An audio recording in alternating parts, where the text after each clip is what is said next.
Antalya'nın Döşemealtı ilçesi sınırları içinde bulunan Evdir Han, Antalya'daki en büyük hanlardan birisi. Ne yazık ki tarihe ait bu güzellik zamana dayanamamış, çatı kısmı tamamen çökmüş. Girişteki harika taç kapısı ve bazı odaları haricinde harabe vaziyettedir.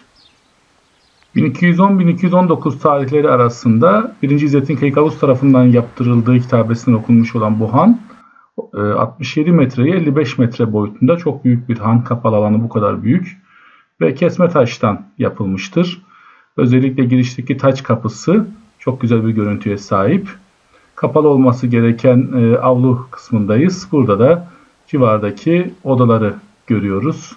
Çatı kısmı tamamen çöktüğünden burası şu anda tamamen açık vaziyette. Yine de harika bir işçiliği var. Ve buradaki alan Antalya'ya gelen İpek yolunun son noktalarından birini oluşturduğu için çok önemliydi. Ve burası kervanların en önemli uğrak noktalarından birisi olarak biliniyordu. Çok uzun yıllar kullanıldı ancak depremlerle ve zamanla bu hale geldi. Ne yazık ki henüz bir restorasyon çalışması başlamamış olan hanı Antalya civarında gezecek olursanız gezmenizi, bu doğal ortamında görmenizi sizlere öneriyoruz.